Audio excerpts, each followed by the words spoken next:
Jesus, name above all names, King of kings and Lord of lords. November 12th. Behold, the bridegroom is coming, go out to meet him. Matthew 25:6.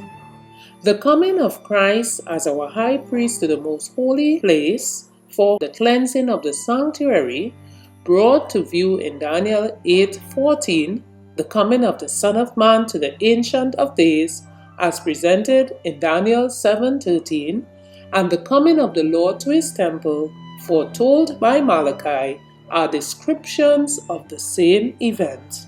And this is also represented by the coming of the bridegroom to the marriage described by Christ in the parable of the 10 virgins of Matthew 25. In the summer and autumn of 1844, the proclamation, "Behold, the bridegroom cometh," was given. The two classes represented by the wise and foolish virgins were then developed. One class who looked with joy to the Lord's appearing and who had been diligently preparing to meet him. Another class that, influenced by fear and acting from impulse, had been satisfied with a theory of the truth, but were destitute of the grace of God. In the parable, when the bridegroom came, they that were ready went in with him to the marriage.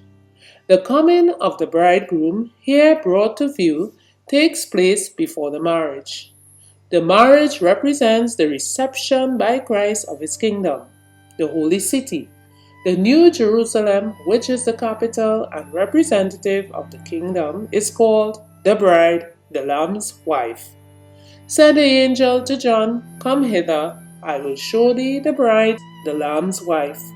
He carried me away in the spirit, says the prophet, and showed me that great city, the holy Jerusalem, descending out of heaven from God. Revelation 21:9 and 10.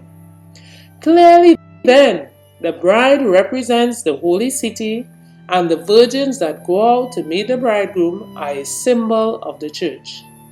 In the Revelation, the people of God are said to be the guests at the marriage supper.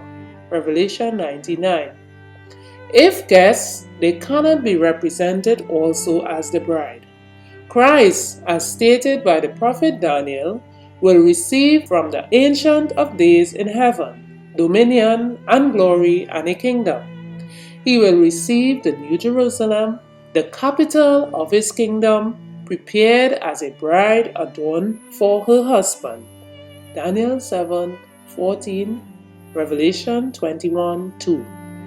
Having received the kingdom, he will come in his glory as King of kings and Lord of lords for the redemption of his people who are to partake of the marriage supper of the Lamb. The Great Controversy, 426 and 427. Further reflection. What would it be like to share a meal with Jesus alone? From Jesus, name above all names, page 333.